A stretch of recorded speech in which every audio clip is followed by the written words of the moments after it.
Our next presentation is by Haotian Luo. He's now actually a graduate. Well, technically, he'll have his graduation in a couple of weeks' time, so congratulations, Haotian. He is now completed his bachelor's degree in computer science. His project supervisors for this project are Rachel Sheffield and Craig Sims. Craig is here today. And the project title is Creating Immersive Nature Experiences Using Real-World Environments. Good morning, everyone. As Andrew said earlier, this is my project, Creating Immersive Nature Experiences Using Real-World Environments, specifically in WA. And the simplest way I would describe this is that I capture real landscapes and then I process them into immersive formats. And I built a workflow that lets these experiences be shown reliably across different displays, such as the 180-degree cylinder display over there, or through VR headsets. And just this morning, I guess through the dome as well, since we finally got that working. So to start off, I want you to imagine something for a second. So imagine being able to stand underneath a dense forest canopy, or in a wetland during a bright sunny day, or even on a dramatic stretch of coastline. All of this without having to drive for hours, and without needing perfect weather, and without introducing any environmental impacts. And that's the core idea here. Research have consistently shown that being able to be there in nature helps support well-being, helps positive moods, as well as stress reduction and environmental awareness. However, accessing nature is not always readily available and not as straightforward as people may think.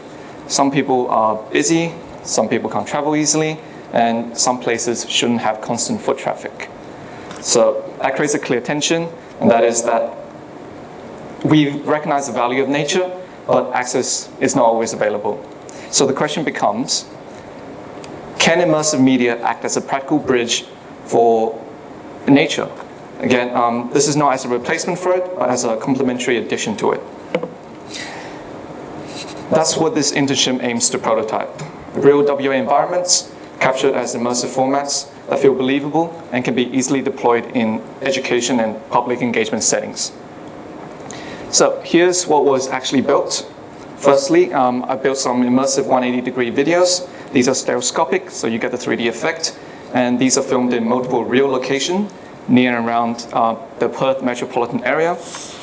And secondly, I also produced a repeatable production pipeline, and because I wanted to show the entire process, all the way from the capturing phase all the way to the deployment phase, so that someone else can reproduce the same results. All the footage were captured across these 6 locations, and the goal here was variety. These locations provided contrasting environments, such as coastal scenes, bushlands, and wetlands, each with their different visual textures, different soundscapes, and different connections to the environment. These are just 2 of the examples here, but this variety also matters because it tests whether the workflow is robust, and if the workflow only works in perfect condition in a perfect location, it's not really useful. So I want to see whether the same approach can be used across a wide range of locations to get the same results. So now I'll talk about the capture decisions, because this is where the design intent becomes physical. All cameras were tripod mounted at roughly head-height level, and this viewpoint may seem kind of like a small detail, but it matters a lot in VR, because if the camera is too low, it feels like you're crouching down, and if it's too high, it feels like you're floating, basically. All cameras were also kept static. I avoided any panning, walking, or any handheld motions, and that is just to reduce motion sickness. Static shots reduce that significantly and can make the experience much more enjoyable. Time of day varied between the different clips. However, the weather was consistently sunny, which helped with visual consistency and clarity. When possible, I also chose locations, more isolated viewpoints to avoid people and man-made structures from appearing in frame. And this is not because humans don't belong in nature, but it's more like for this specific project, the goal was to keep the attention on the nature. The main camera used for this case was the Canon EOS R5C with a dual fisheye lens and this camera was able to capture up to 8K for the maximum quality. Additional footage was also captured with the Rekha Theta X, which is that one over there. This was mainly for flexibility and comparison's sake, because this one captures monoscopic 360-degree video. For audio, I used a Rode Video Mic Go 2 mounted atop the camera, and this was just to capture real ambient soundscape, such as birds, trees, water, and the overall feel of the environment. So here's the entire overall workflow at a high level. The first stage is the capture phase. Basically go to the locations and capture the videos. Step 2 is the stitching phase, which is basically the Canon outputs dual fisheye footage that needs to be converted into equirectangular projection for it to be viewable on these displays here. Step 3 is the editing and grading phase. Remove unused segments, cut around disturbances, and apply color correction to make the environments look natural and coherent. Step 4 is audio processing. Basically cut out low frequency rumbles, unwanted noise, equalization, and then normalize levels for comfortable listening. The final step is the rendering and encoding step. That's the stage where the video actually becomes viewable.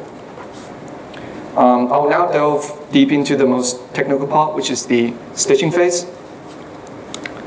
The workflow begins by importing the raw footage into the editing software of choice, which in this case is DaVinci Resolve. At this stage of the step, the footage is not, again, viewable because it is the dual fisheye view up there. To handle this, I had to use Cartiverse plugins within DaVinci Resolve, but these had to be installed separately. The entire pipeline is node-based. As you can see, that's the node tree we use, and with the first major node being the KVR Super ST map. This one does a lot and is supplied by Cartiverse. But basically, it converts the dual fisheye projection into equirectangular projection suitable for stereoscopic playback. And this part of the transformation is essential. Without it, the headsets and these displays would not be able to play it properly. And that's the second image there. That's what it looks like after that. Within this node here, I also had to set the convergence, which is basically the stereoscopic footage has depth, but if the convergence is off, the depth can feel uncomfortable or wrong. So I have to manually tune this, but the good part is that once I set the convergence for this specific camera and lens combination, those same settings can be used across different clips captured using the same setup. After this step, you may notice some distracting elements around the edges of each eye, such as the opposing lens or the tripod. To reduce this, each eye was cropped and slightly zoomed so that the edge artifact sits outside the visible frame. And then those two views were then merged back together into a single stereoscopic output. That's what the final image here looks like. It's a bit zoomed in, but the artifacts are all removed. Additional cleanup can also be done at this point, such as painting out minor unwanted objects. However, these two steps, the zooming in and the painting, are not required for VR viewing. It's more like an addition that improves immersion. After all this is done, we move on to the editing phase. That's the entire pipeline for these two. The editing phase is, at this stage, is basically to turn the footage into something people actually want to watch. So I cut out segments with distractions, such as pedestrians, sudden jolts, or anything that breaks the setting they're feeling. For color grading, the goal was realism. There was no one-size-fits-all solution for color grading because each location required its specific tuning. However, the consistent approach was to adjust the contrast, highlight, shadows, and saturation to make the footage look natural without making it look over-processed. And that's what that looks like afterwards. The next part is audio, and that was honestly the hardest part to get right because of urban proximity. Distant traffic, occasional pedestrian chatter, or even planes flying overhead. These are things you cannot control when you're filming in accessible locations. The second issue was wind. Heavy winds hitting the microphone can create loud peaks, which can make segments unusable. In post, I had to remove these whenever possible and reduce low frequency rumbles with high pass filters and use equalization and dynamic processing to keep everything consistent while reducing any harsh unwanted noise. There are limits to this though. If you tune noise removal too hard, you can destroy the natural soundscape and the audio becomes artificial. So the approach was to clean what I can without losing the authenticity. The experiences were tested in two main ways. First was through the MetaQuest VR headsets, because these are an affordable and realistic platform for education and demonstrations. Second was through HIVE's 180-degree cylinder displays over there, which is important for group viewings and public demos, where headsets aren't always readily available. No formal testing were conducted, but this is something we're planning for future considerations. But through informal testing with our supervisors, fellow students, and colleagues, there were consistent comments around realism, immersion, and the depth effect within the stereoscopic videos. Once again, these are all anecdotal, but these reactions were a useful sign that the design intent were actually being achieved. One of the most important findings of this project wasn't about any of the Cashman process, but it was during testing we found that participants who were unfamiliar with VR headsets often struggle to operate the headset's interface or the built-in video player. This creates a small but meaningful problem. And it's that people sometimes struggle to select the correct files, they can confuse about navigation, and all of that breaks immersion. Even if the content itself is good, the overall experience of it becomes fragmented. This matters a lot because this project is designed for education and public engagement, and in those contexts, you can't always assume the audience is comfortable with VR.